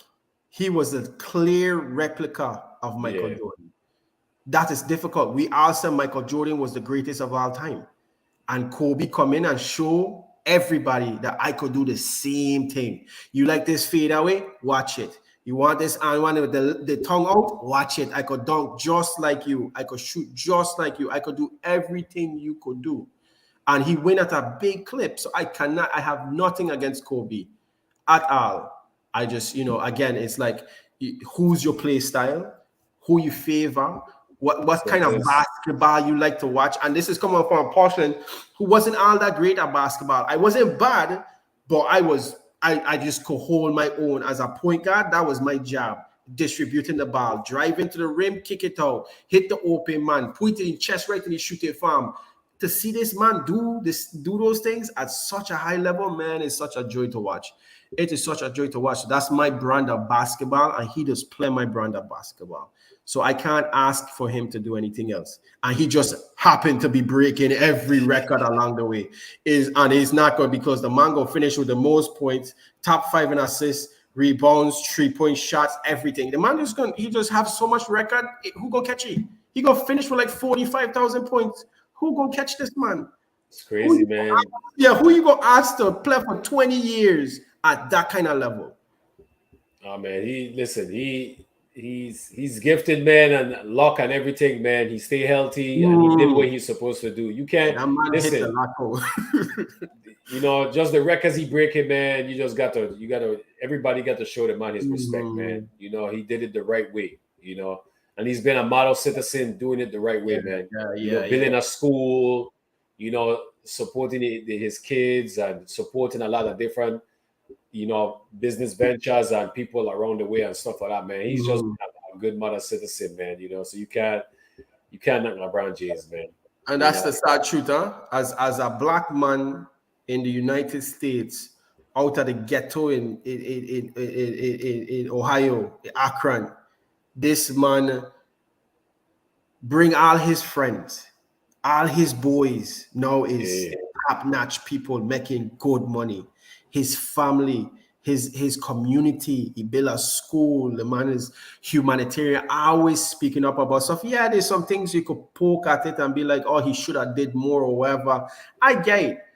But he's literally what you would want the American dream to look like. Literally what he come from the ghetto and he didn't forget his people. How many times would they see a lot of stars from these places? Did they get rich and famous, but people them still living, a regular life? No, this man decided, say, you know what? It ain't gonna just be me. Y'all ramp with me while I was in middle school and high school, and I had my back. Guess what? I could never forget that. Let's make it happen. I know he got a business empire. The man is a billionaire while still playing basketball. Still play basketball, man. Totally respect it. Appreciate it. It's pure respect. It's pure respect. I could only again, he hit the lotto in the right way. he did for real. And so we kind of wind it down before I get to my rapid questions. I want to ask you this. Did you see I haven't seen it, but you heard the story. Did you see the video about the young man that got, killed in Memphis by the yeah, I watched the video, bro. That I couldn't stomach it. This is kind of goes back to what I was saying with my first coach in college, the Coach Myers, a white guy. Your eyes just get open because we grew up on an island. Yeah, there's a little bit of racism from tourists and stuff who just come that don't know no better. But our island is completely mixed. So you really had to deal with it like that. And coming to the US, I had because people warn you like, hey, watch yourself with the police and watch yourself with certain type of people. Look out for the types of how people talking to you on the walls. They're saying, But it's a very, very sad story because the worst part of this whole story is that the captain was black as well. That's the worst part of this whole story. They know how hard it is to be a colored person in the United States, how it is feel when we get pulled over by the cops. And you mean to tell me you decided to do this to another black dude? Come on, man. That's what break my heart the most, because it's like we asking, people to kind of look at things through our lens a little bit, and just take a pause, take a breather. Listen, I understand your job is very, very stressful, is very dangerous, but there should be no reason for simple stops to escalate that far. I get it. If the partner man take a gun out and shoot in the air or something, I get it. That's fine. I understand those things, but you mean to tell me when this man was crying for his mother, Mumba, that fam hate me, dude. I was like, wow. All he tell them, man, peacefully, like, listen, I just trying to get home to my parents, dude.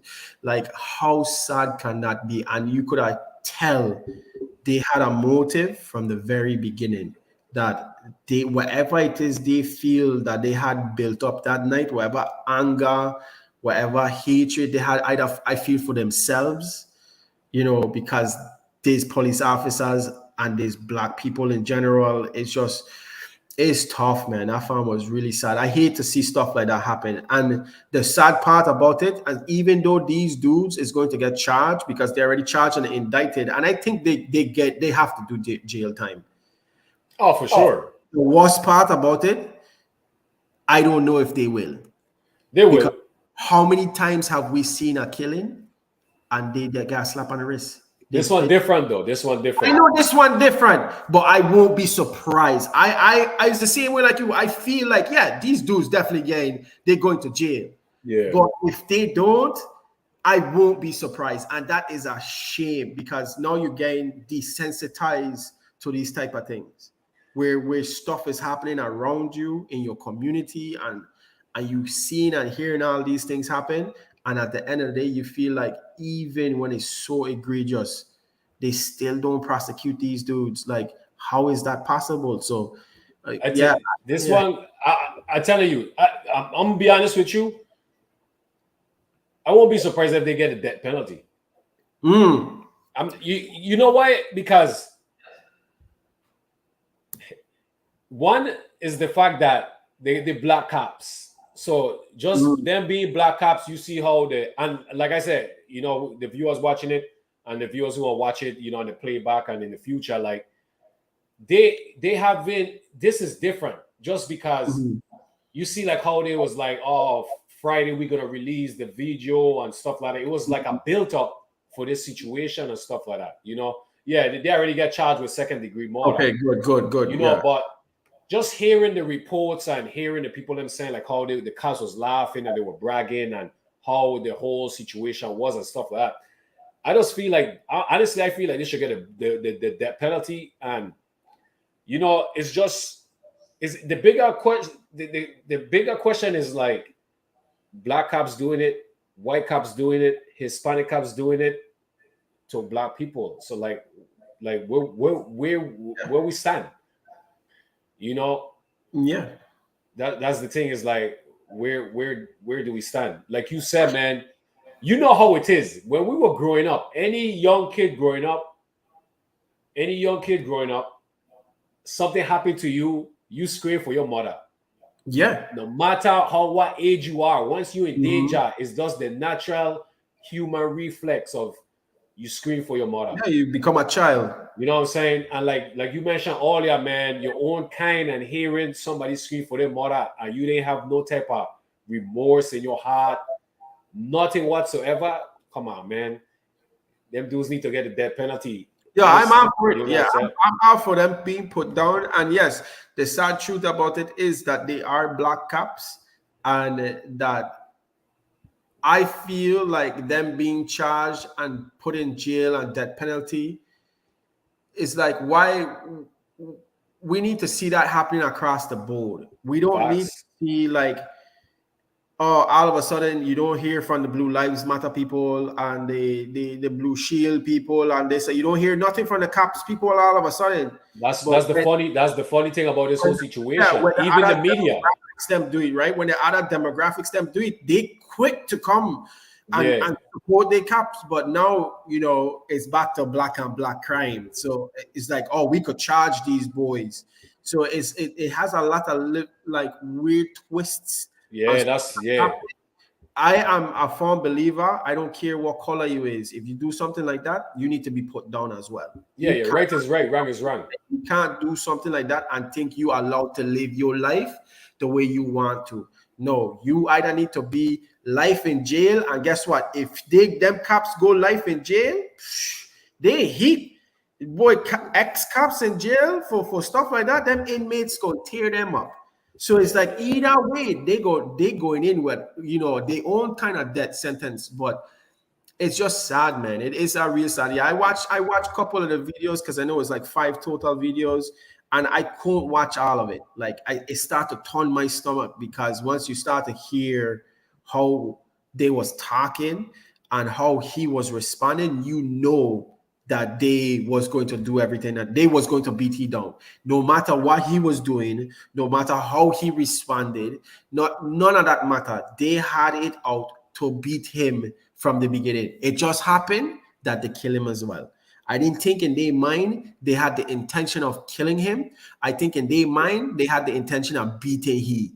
And because that happened, now you get a full blunted consequences that coming your way, and I hope it all comes to them. But that is just like, again, that's not even a first domino bite.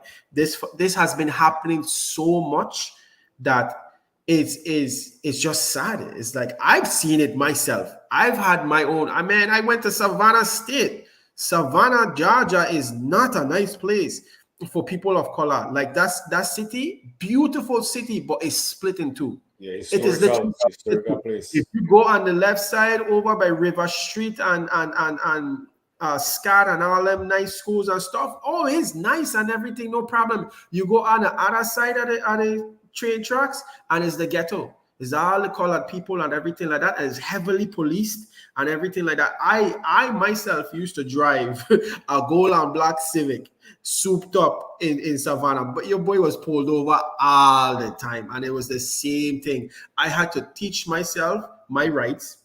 I took business law in college to make sure I knew what I could and couldn't do, could and couldn't say, what was everything, because even if you know so much, these cops will they'll try to throw the book at you. But if you know what you're allowed as a person, just try your best to remain calm, regardless if they're doing something bad to you. Remain calm as much as you can, because that's the only way, the likelihood of you might be able to escape that situation. Being angry that you get pulled over for whatever BS reason, and showing a little bit of frustration, like you're a human, you're going to be frustrated when you get pulled over, because you don't know why they pulling you over, other than what you think in the back of your head is, oh, they pulling me over because I was a colored person driving. So they're going to be presenting it that way. But if our people could just understand their rights and just understand, listen, I could tell the cop, listen, I know my rights. I understand you need to do your job, but let's do this the safe way. When I get pulled over, both my hands is on the steering wheel. I already don't get my license and registration and my dashboard. I don't even care if I get pulled over for something I know I'm supposed to get pulled over. I'll go to court and fight it if I have to, but I need to get out with my life. Facts. So I just comply 100%. I just videotape 100%, and I just let the cop know, listen, for your safety and mine, all of my information is on the dash. My camera is rolling for videotape. You have your body camera. Just tell me what you need, partner, man, and let's get through this so that the both of us can go home safely. And it's unfortunate that you have to do all of that just for a simple traffic stop. But I would teach people that is necessary. At this point, nothing you do, and if he got a bad day, regardless of how nice you is, you probably in trouble anyway. So at the end of the day, All you could do is take control of what you have power over, which is yourself.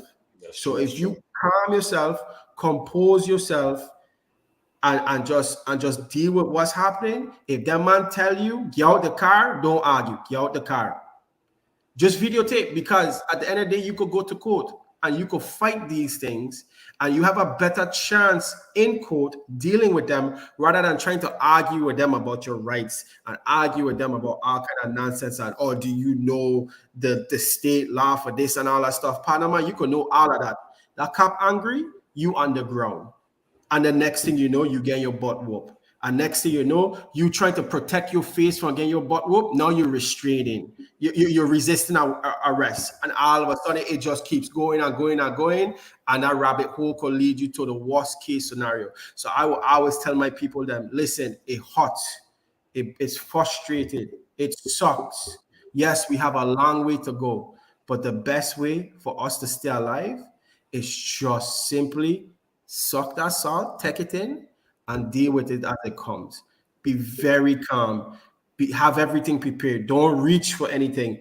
Give them the information ahead of time so that at no point they could say, oh, well, he wasn't asking for ID, or I didn't have an ID, or he argued me for. No. You need registration, insurance, ID is all there. You could reach in my window down. You could reach in and grab it. If you feel free and I can reach my left hand and hand it to you, I will hand it to you. And I've had those interactions with police. And guess what? Most of those dudes just tell me, you good? Like, you fine? I was like, yeah, cool. Oh, you could calm down. You know, it's not going to be that serious. And I just look at them and it's like, you sure? Because I don't know. I don't know. So all I can do is comply to everything you ask me. And guess what? Most of the time, I don't get a ticket. Most of the time, I just actually have a good experience with the police officers, because guess what? They look at you and they understand. One, he's scared. He don't want nothing wrong to happen. Two, he's overly compliant. That means no matter what I said to him, it's not going to cause an issue. He's just going to give me what I asked for, and he deal with it as it comes. And most of the time, them cops just look at me and be like, you good? Everything? You don't have to, you calm, it's all good. You know, this is why I pull you over, blah, blah, blah, blah, blah. And most of the time, they just see me and they see everything being good. I talk to them, I smile with them, crack a joke, and next thing you know, me and get no ticket. I got a warning and I can go about my business. So I get my luck that way, but I just always present myself as non-threatening to these cops from the very jump, because that's the only way. The only way. Guess what? If I got a firearm in the car, even though it's licensed, you think I ain't gonna let them man know? They gonna have to ask me, officer, just so you know, if you want to come around and take that bad boy out the glove compartment, come around and take it out yourself. But it's in there and it's legal, it's licensed, you could do whatever you need with it. It's like, it's just presenting that. It's exhausting, but partner, man, my life is way more important than somebody having a bad day. My life is way more important than that. So why would I need to argue? Just give me whatever it is you can give me. It don't matter if I argue. Just give it to me. I'll deal with it afterwards. Hey, well said, my son. Well said. Like this Facebook user said, excellent advice. I co-sign 100%, man. You couldn't have said it any better, my son. For real. You know? Appreciate it. Yeah, man, for real. So shout out to whoever that person is. Yeah. Excellent advice for real, my son. So we'll get into this quick hitters before we wrap it up. You know, some ask you some random questions and so. What's your favorite type of music? Partner, man, dancer all day, every day. Favorite artist? Kind of music, dancehall. Yeah, dancehall. And just your favorite artist overall. Capleton. If you had to be one musician that you would like to see in concert, dead or alive, who would it be? Bob Marley. Yeah. 5 places you would like to visit. South Korea, Japan, Ukraine, Sicily, and South Africa. Nice. Favorite place you have visit and worst place you have visit? Favorite place, Greece. Worst place, Dutch side St. Martin. I might say Martin, people Dutch side. Step it up, man. Much love. Yeah, that experience, man. It's too wild for me. Yeah, much love. 5 words that describe you as a person. Charismatic, goofy, honest, Articulate and caring. Favorite teacher growing up? Miss Matthews, second grade. Lumoko. Big up, Miss Matthews. Lumoko Massive. Big up, big up. 5 dinner guests, dead or alive, you would like to have dinner with? Tom Hanks. Favorite actor, Tom Hanks. LeBron James. Muhammad Ali.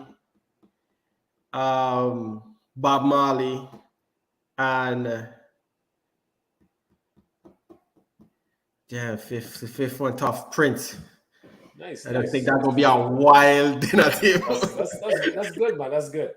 So you say your favorite actor was Tom Hanks. Your favorite actress? Tom Hanks, all day, every day. That's the only man that I would give kudos to when it comes to acting as my favorite, Tom Hanks. Your favorite actress? Meryl Streep. You chum me off with an answer.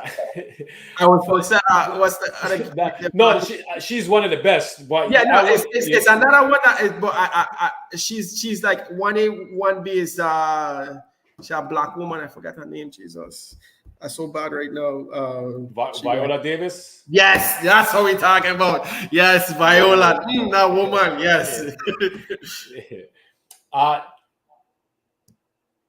5 favorite your 5 favorite basketball players. Magic Johnson, Allen Iverson, LeBron James, Michael Jordan, and Tim Duncan. Wow, that's a money 5 right there. 5 favorite baseball players. David Justice, #1 all time. Ken Griffey, Jeter, Barry Bonds, Hank Aaron. Your favorite food growing up? Partner, man, that is a hard boy. Okay. No. I got Kalalu. It has to be Kalalu. From Panchi Kalalu. Shout out to Panchi. That's family, so Panchi Kalalu. But other than that, is anything my mother cooking from the Spanish side. Listen, she used to spoil my backside when it comes to food, so I can't complain. Favorite drink growing up? Indian malt. Nice. Last question. Stranded on an island by yourself, you could only have 3 things. What would it be?